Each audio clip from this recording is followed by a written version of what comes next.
En Radiovisión presentamos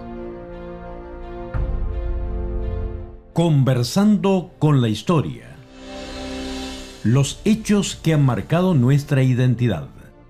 Este programa llega a sus hogares gracias al financiamiento del Fondo de Fomento de Medios de Comunicación Social del Gobierno de Chile y del Consejo Regional.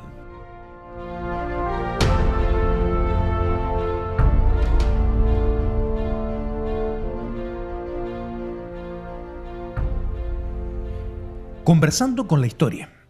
Los capítulos anteriores a este estuvimos conversando de la Guerra Civil de 1891, como esta guerra fue una herida al corazón del propio Chile, donde más de 15.000 compatriotas murieron, más que todos los que murieron durante todos los años de la Guerra del Pacífico. Esta es una guerra de 9 meses.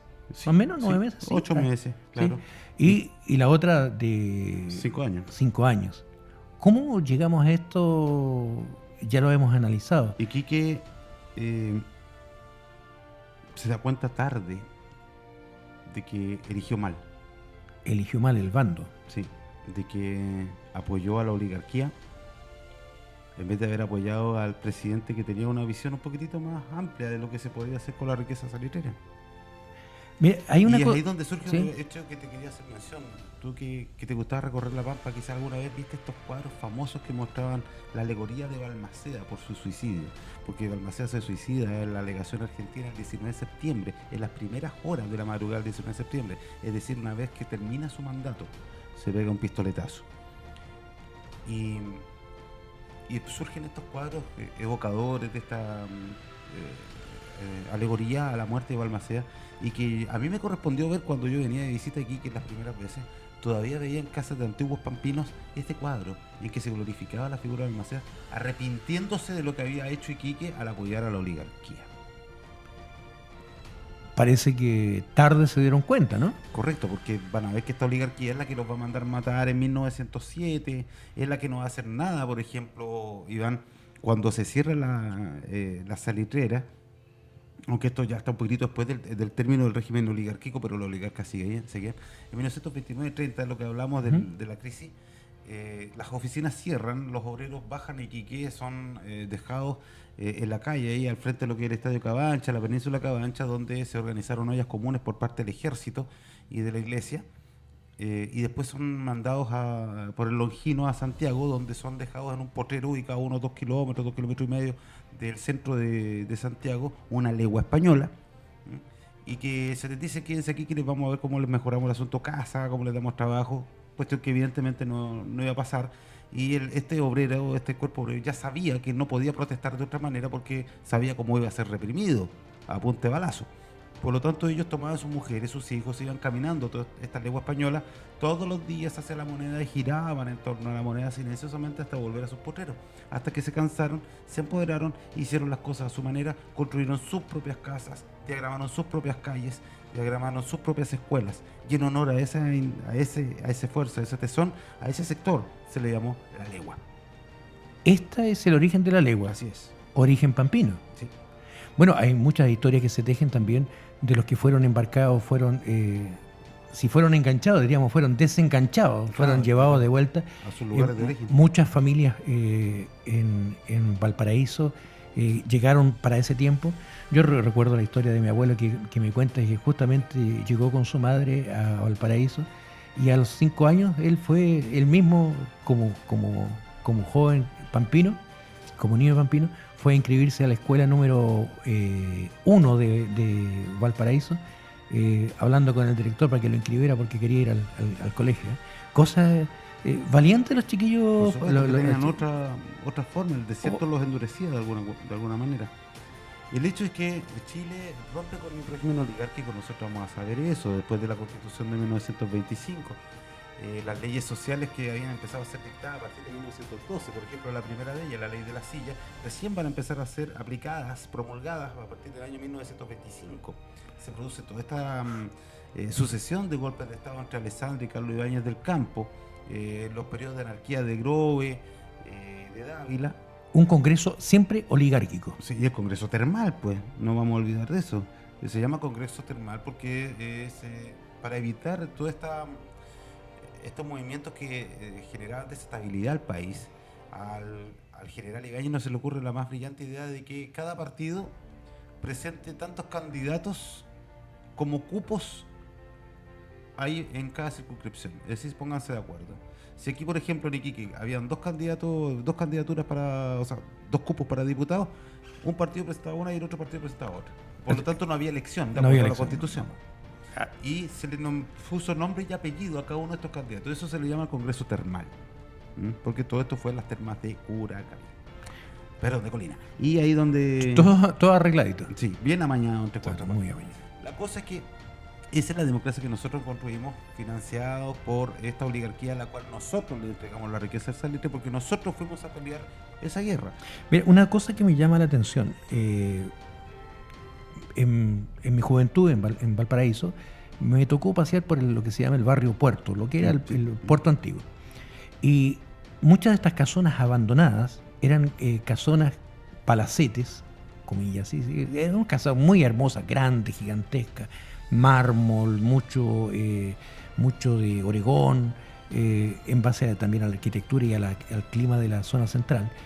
Y cuando uno preguntaba, ¿y quién eran los dueños de esta casa? Nos encontramos con estos mismos nombres y este mismo dinero venido de La Pampa. De La Pampa. ¿Cómo es posible que Iquique hoy día no tenga nada de eso? O sea, quedan algunos edificios históricos, otros, como lo hemos visto en otros capítulos, han sido quemados, se quemó. La polilla y el fuego se ha comido la mitad de la historia. Sí. Ahora, respecto a su acápite, Iván, yo le puedo decir que no hay nada más gráfico que ver hoy día una imagen de Humberstone. Para responder a su pregunta, ¿qué nos quedó? Un fantasma. Solo fantasmas. Sí, sombras de lo que fue.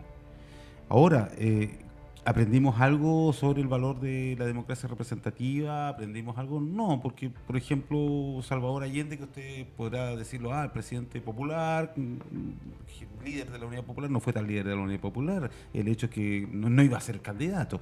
Y segundo, él era tan pije como todos los pijes que han sido presidentes en la historia. Y parte también de esta historia que tratamos en uno de los capítulos anteriores, que tiene que ver con la chilenización no solo de Tarapacá, sino también de Arica Tacna, porque su papá era parte de... No, el abuelo. El abuelo, ¿no? El abuelo, Sí. él fue el primer médico militar de la historia de Chile y creador del sistema de sanidad militar. Ya, pero me parece que el papá también, dentro de las historias que uno ha rebuscado, era parte también de estas logias. Por supuesto, sí. No, o sea, de hecho tenemos que recordar que Salvador Allende en su época de estudiante estudió aquí en el Liceo de Hombres de Iquique. Y hizo servicio militar en el regimiento Tacna, en Tacna, sí, justamente. Sí. ¿Cómo se toca la historia? Unos y otros dicen que Iquique es chico, nos encontramos todos, eso es cierto.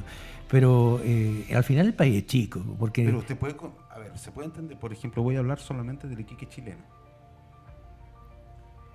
El primer gobernador político militar fue Patricio Lynch, el segundo Ismael Valdés Vergara. Después llega como intendente don Gonzalo Bulnes Pinto, hijo y nieto de presidentes. Un gran historiador. A él le debemos la historia de la Guerra Pacífica. Sí, la más seria, el documento más serio de la Guerra Pacífica en versión chilena es el que escribe él, en 3 tomos. A propósito, antes que pases más adelante, una de las cosas que me llama la atención en el libro La historia de Chile de Gonzalo Bulnes tiene que ver con una descripción que hace de por qué nosotros tenemos techos planos en el Iquique antiguo.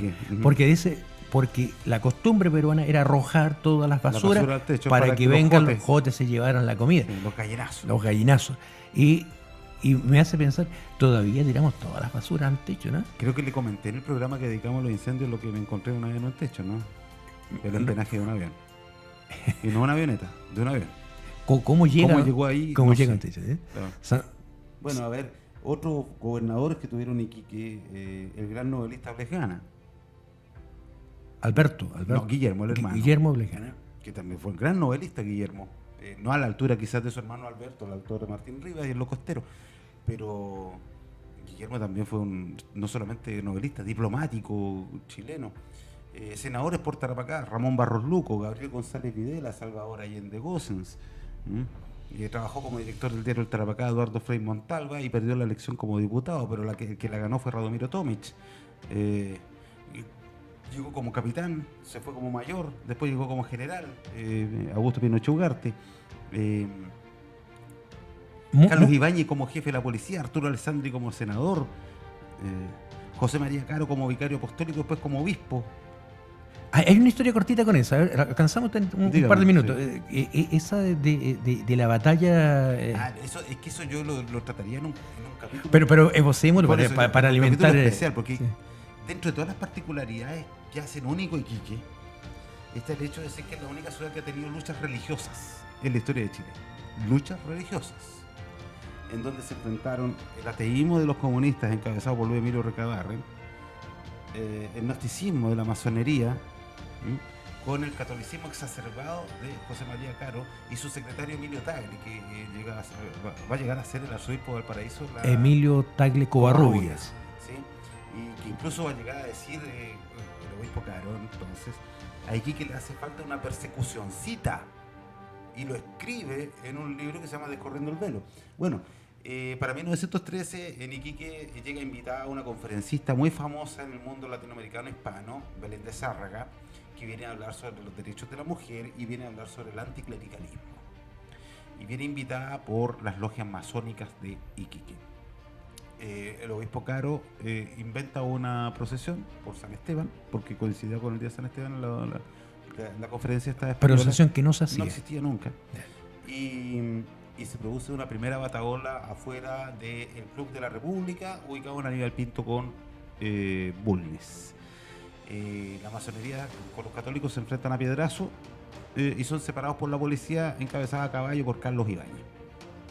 Los católicos siguen con su procesión ya un poco maltrecho hasta la Plaza Prat, donde estaba esperando Luis Emilio Recabarren con su grupo, y ahí ya la cosa ya no solamente a piedrazos, ahí hay palos y cosas. Los católicos salen despavoridos corriendo hacia la catedral, donde se producen algunos dinamitazos, se bota el Cristo famoso, y otro grupo sale corriendo hacia la iglesia de San Francisco, que de acuerdo al parte policial dice que va a ser parcialmente quemada. Tremenda historia. Luchas religiosas, cosa que tal vez usted no tenía idea. El año 1913 es muy importante en la historia de Iquique. 1913. Bueno, de esta manera hemos cubierto lo más rápido que pudimos estos elementos que tienen que ver con la revolución del 91, las consecuencias, lo que hemos aprendido, lo que no hemos aprendido, lo que, como dice, si se hubiese pensado, hubiésemos podido tener un país mucho... Fue la gran oportunidad de saltar al desarrollo.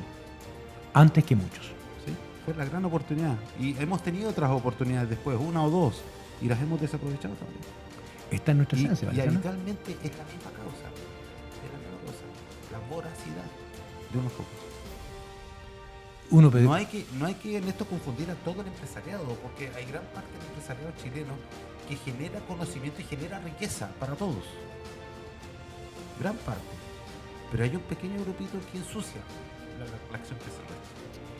Mira, realmente hemos aprendido cosas que no esperábamos, pero bueno, así es este tratar de develar lo que trae la historia, y hemos aprovechado esta oportunidad nuevamente. Te agradecemos el haber venido acá a los estudios y habernos compenetrado con este episodio tan oscuro que es la guerra del 91, que ni siquiera se cuenta en las aulas escolares, solamente se habla del suicidio de Balmaceda. Se habla de Concón y Placilla. Claro, pero ¿en qué contexto? Nadie lo explica. Pero qué bueno poder conversar de esto y cómo influye en nuestra ciudad, Iquique. ¿Tendremos buenas oportunidades? Ya quedó esbozado uno de estos temas. ¿Qué pasa con estas luchas religiosas? Lo veremos. Quédese siempre con nosotros. Le agradecemos su presencia a través de ver estos programas y escucharlos a través de la radio. Somos Conversando la Historia.